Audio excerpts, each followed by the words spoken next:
Right, ఇక పత్రికల్లో వచ్చిన ప్రధానమైన వార్తలు చూద్దాం. ముందుగా నమస్తే తెలంగాణ వ్యాప్తంగా బతుకమ్మ సంబరాలు మొదలయ్యాయి. ఆ అంశానికి సంబంధించిన ఐటమ్స్ మనకు కనిపిస్తూ ఉన్నాయి. ఎంగిలిపూల నుంచే ఏర్పాట్లు కరువైనాయి. మరోవైపు ఆ అంశానికి సంబంధించి ప్రజలు అలాగే ఆడబిడ్డలంతా కూడా ఆగ్రహం వ్యక్తం చేసిన అంశం కూడా కనిపిస్తూ ఉంది. బతుకమ్మ సంబురాలకు కానరాని సర్కారు ఏర్పాట్లు అంటూ ఈ వార్త ప్రధానంగా మనం చూడొచ్చు. గతంలో బీఆర్ఎస్ హయాంలో బతుకమ్మ పండుగను ఎంత ఘనంగా నిర్వహించేందుకు రాష్ట్ర ప్రభుత్వం పక్షాన నిధులు కేటాయించి ఏర్పాట్లు చేసేవారు. ఆ ఏర్పాట్లు పూర్తిగా కరువవడంతో పూర్తిగా బతుకమ్మ పండుగకు సంబంధించిన ఏర్పాట్లలో ప్రభుత్వం చేతులెత్తేయడంపై ఆడబిడ్డలంతా కూడా ఆగ్రహం వ్యక్తం చేసిన పరిస్థితి, అక్క చెల్లెలంతా కూడా పూర్తి స్థాయిలో ఆగ్రహం వ్యక్తం చేసిన సందర్భం కూడా కనిపిస్తోంది. గ్రామ పంచాయతీలకు నిధులు ఇవ్వని కాంగ్రెస్ ప్రభుత్వం అంటూ ఈ వార్త మనం చూడొచ్చు.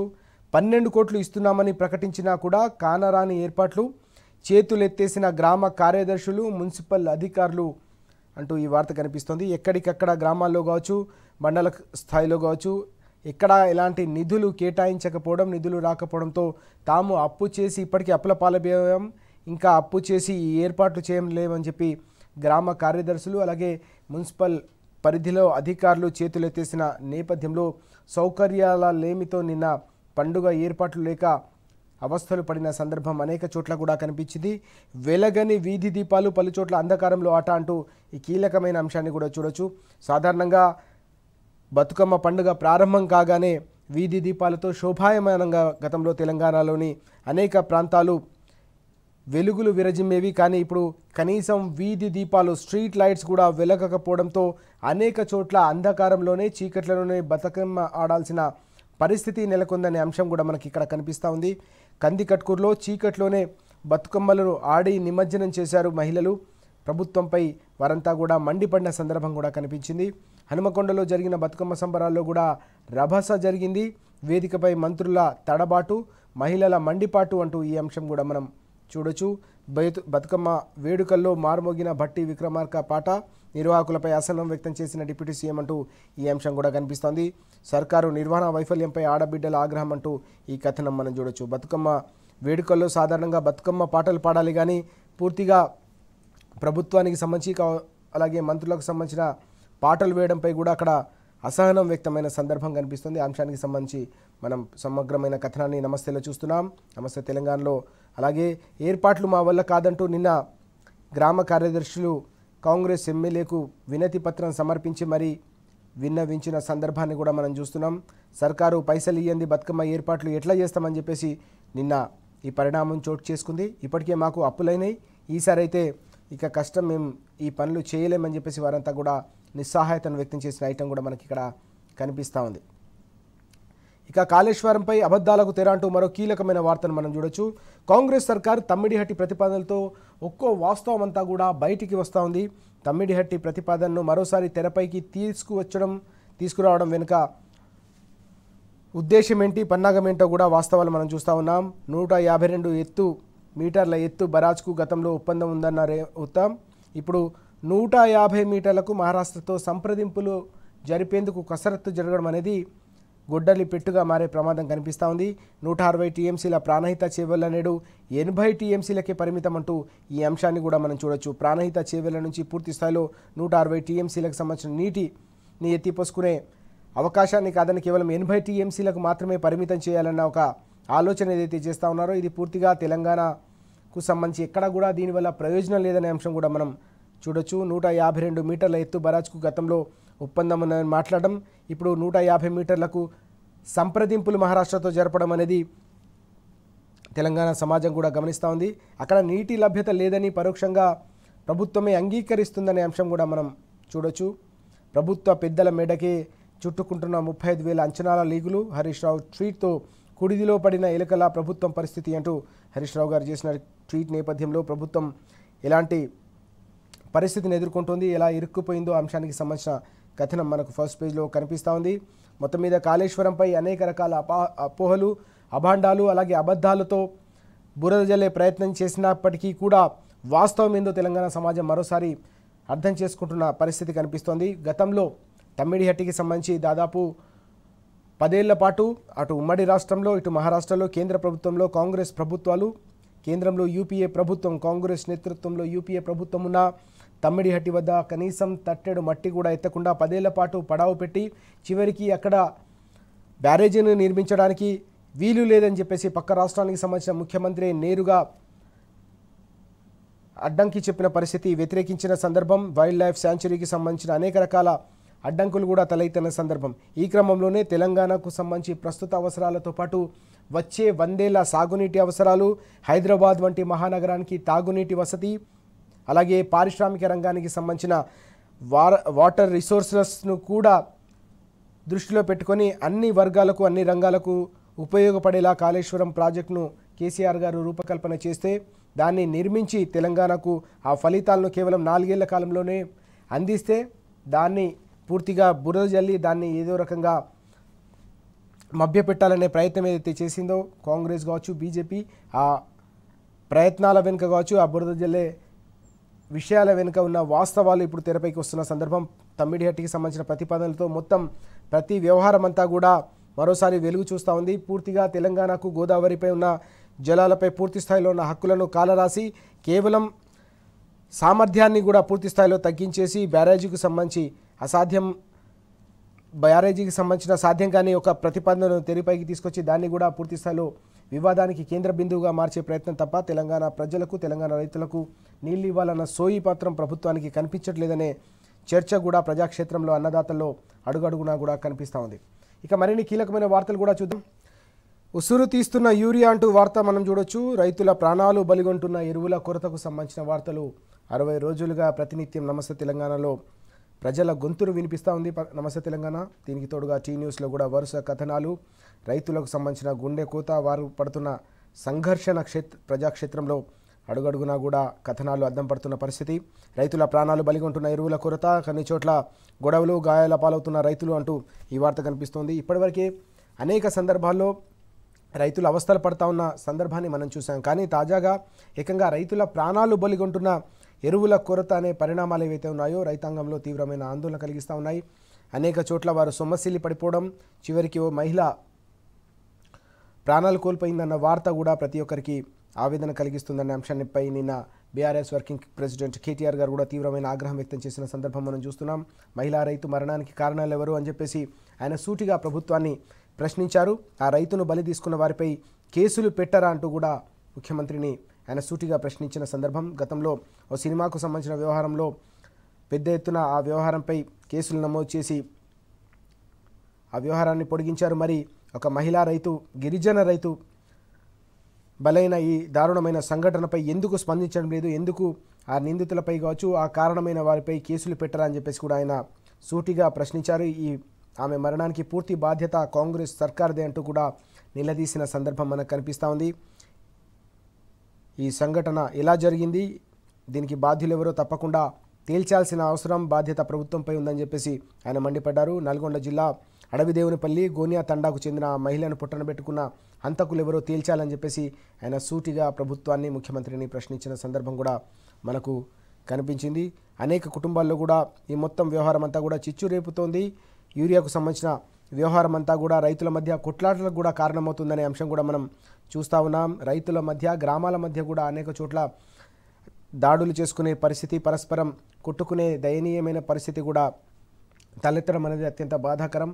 గత 10 ఏళ్ల కాలంలో ఎప్పుడు కూడా ఎలాంటి యూరియా కొరత లేకుండా రైతుల గడప గడపకు కూడా యూరియా చేరేలాగా పగడ్బందీగా ప్రణాళికలు రచిస్తే ఇప్పుడు పూర్తిగా ఒక్క బస్తా దక్కాలంటే యుద్ధం చేసుకునే ముష్టిఘాతాలకు దిగాల్సిన దయనీయమైన పరిస్థితి నెలకొన్న అంశాన్ని కూడా రైతులు గమనిస్తున్నారు. కనీస ప్రణాళిక, దానికి సంబంధించిన కార్యాచరణ, దానికి తోడుగా సమీక్షలు లేకపోవడం వల్లే, వ్యవసాయ శాఖపై సమీక్షలు లేకపోవడం వల్లే ఈ దుస్థితి తలెత్తింది.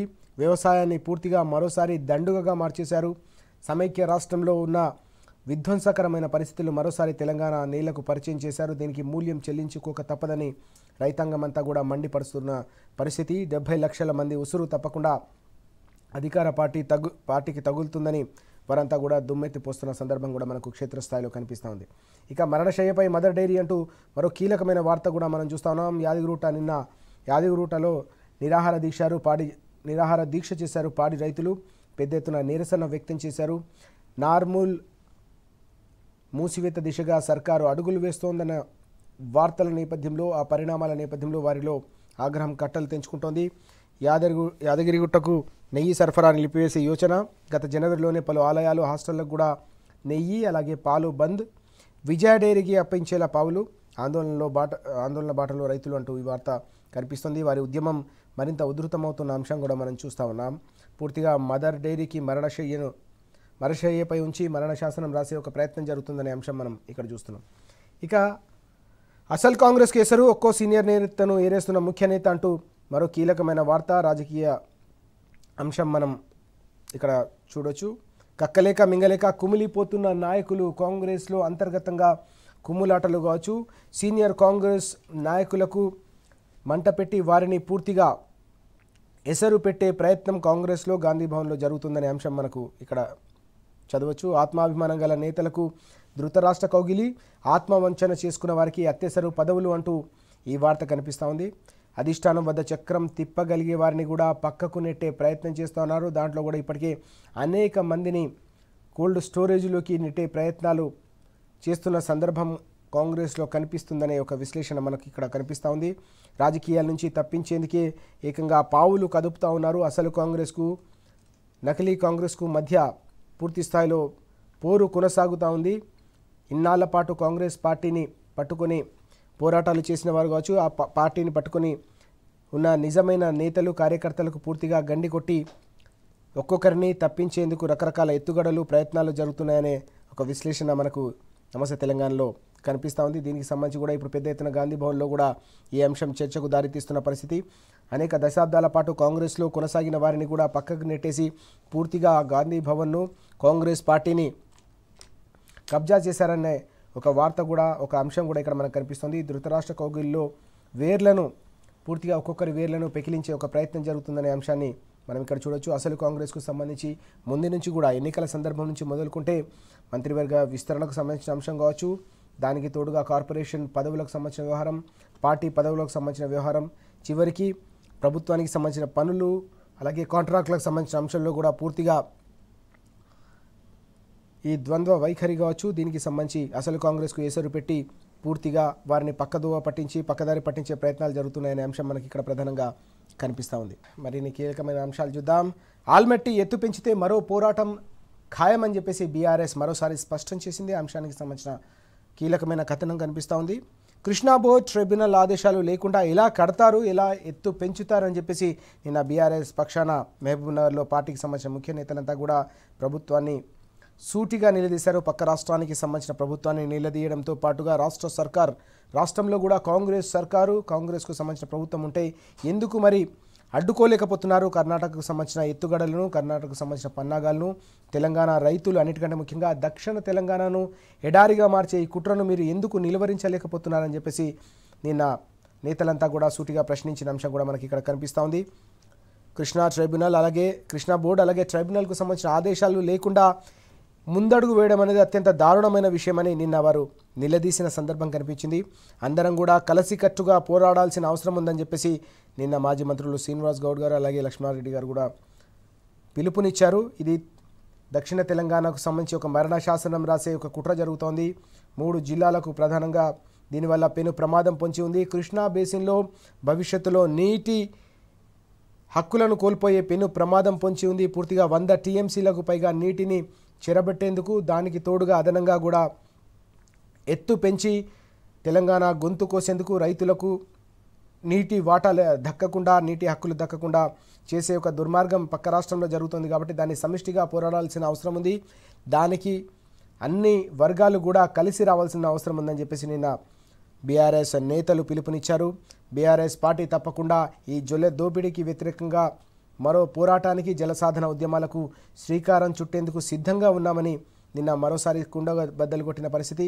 ఓవైపు గోదావరి జలాలను పూర్తిగా ఏపీకి రాసిచ్చే ఒక కుట్ర జరుగుతూ ఉంటే, మరోవైపు కృష్ణా జలాలను కర్ణాటక కొట్టేసే ప్రయత్నం జరుగుతోంది. 2 రాష్ట్రాల వైపు నుంచి కూడా తెలంగాణ అన్నదాతల గొంతు కోసే ప్రయత్నాలు, వ్యవసాయం వెన్ను విరిచే ప్రయత్నాలు జరుగుతున్నాయి. కాబట్టి తప్పకుండా రాష్ట్ర వ్యాప్తంగా ఇటు ఉత్తర తెలంగాణ, అటు దక్షిణ తెలంగాణకు సంబంధించిన హక్కులను, ఇటు గోదావరి, అటు కృష్ణాలో ఉన్న జల హక్కులను కాపాడుకునేందుకు తప్పకుండా మరో పోరాటం చేస్తాం, ఎంతవరకైనా తెగిస్తాం. ఓవైపు ప్రజాక్షేత్రంలో, మరోవైపు న్యాయస్థానాల్లో కూడా ఈ పోరాటాన్ని కొనసాగించి తెలంగాణ హక్కులను కాపాడే వరకు కూడా విశ్రమించే ప్రసక్తి లేదని చెప్పేసి నిన్న వెల్లడించిన సందర్భం మనకు ఇక్కడ కనిపిస్తూ ఉంది. ఇక ఒకసారి తెలంగాణ టుడే చూద్దాం. తెలంగాణ టుడేలో Congress looks to delay local polls అంటూ కీలకమైన వార్త కనిపిస్తూ ఉంది. లోకల్ పోల్స్, స్థానిక సంస్థలకు సంబంధించిన ఎన్నికలను ఏదో రకంగా వాయిదా వేయాలనే ఒక ప్రయత్నాల్లో కాంగ్రెస్ ప్రభుత్వం ఉందన్న వార్త ఇది.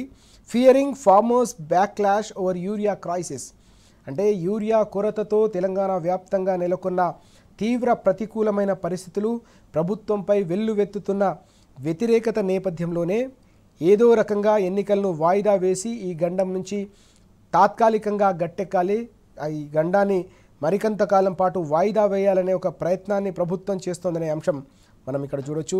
State government hides behind BC quota gambit అంటూ ఈ వార్త. బీసీలకు సంబంధించిన రిజర్వేషన్ల అంశాన్ని తెరపైకి తీసుకొచ్చి దాన్ని విషయంలో ఏదో రకంగా ఈ ఎన్నికలను వాయిదా వేయించాలనే ఒక ప్రయత్నం ప్రభుత్వం చేస్తున్నట్టుగా ఈ కీలకమైన కథనం మనం చూడొచ్చు. The Congress government in Telangana appears unwilling to hold local body elections by the September 30 deadline set by the Honorable High Court, apparently fearing adverse political fallout in rural areas అంటూ PS దిలీప్ రాసిన ఈ కథనం మనం తెలంగాణ టుడేలో చూడొచ్చు. మొత్తం ఏ రకంగా గ్యారంటీలకు సంబంధించిన వ్యవహారంపై ప్రభుత్వంపై ఇప్పటికే ప్రజల్లో తీవ్రమైన వ్యతిరేకత ఉన్న పరిస్థితి, దీనికి తోడుగా ఇటీవలి కాలంలో వెల్లువెత్తుతున్న యూరియా సంక్షోభంతో 70 లక్షల మంది రైతులు వాళ్ళ కుటుంబాలన్నీ కూడా ప్రభుత్వానికి వ్యతిరేకంగా స్థానిక సంస్థల్లో తమ ప్రజా తీర్పును చెప్పేందుకు సిద్ధంగా ఉన్నారనే ఒక సంకేతాల నేపథ్యంలోనే మొత్తం వ్యవహారంలో కాంగ్రెస్ సర్కారు వెనకడుగు వేస్తోంది, వణికిపోతోంది. లోకల్ బాడీ ఎలక్షన్స్ పెట్టాలంటేనే జంకుతోందనే కీలకమైన అంశం, దానికి సంబంధించిన పరిణామాలు, ఎందుకోసం ఎలా దీన్ని వాయిదా వేయాలనే ప్రయత్నం చేస్తుందో ఆ అంశానికి సంబంధించిన సమగ్రమైన వివరాలు కూడా ఇందులో కనిపిస్తున్నాయి. Government sources confirm that A GO enhancing BC reservations to 42% in local body polls would be issued next week, despite the move breaching the Supreme Court's 50% quota. Legal teams have already been briefed to defend the policy అంటూ ఈ వార్త కనిపిస్తోంది. GO ద్వారా మేము ఇచ్చే ప్రయత్నం చేశాం కానీ న్యాయస్థానాల్లో అవి నిలిచిపోయాయని ఒక సాకును చూపించేసి దాని ద్వారా వాయిదా వేయించేసుకొని మరికొంతకాలం పాటు పొడిగించాలనే ఒక ప్రయత్నం చేస్తున్నట్టుగా కనిపిస్తుంది. కానీ ఇప్పటికే స్థానిక సంస్థలు ఎన్నికలు లేకపోవడంతో నిర్వీర్యమైన సందర్భం కూడా ప్రజాక్షేత్రంలో మనం చూస్తున్నాం. కనీస వసతులు, కనీస సౌకర్యాలు, అలాగే సమస్యలకు నిలయంగా మారిన గ్రామీణ ప్రాంతాల నేపథ్యంలో కూడా గ్రామీణ ప్రజలు తీవ్రమైన ఇబ్బందులు పడతా ఉన్నారు, అవస్థలు పడతా ఉన్నారు. ప్రభుత్వంపై వారంతా కూడా దుమ్మెత్తి పోస్తున్న సందర్భం కూడా కనిపిస్తుంది. యూరియా కొరతకు తోడుగా స్థానికంగా నెలకొన్న సమస్యలకు సంబంధించిన ప్రభావం కూడా ఎన్నికలపై పడే ప్రభావం ఉన్నట్టు స్పష్టంగా అర్థమవుతోంది.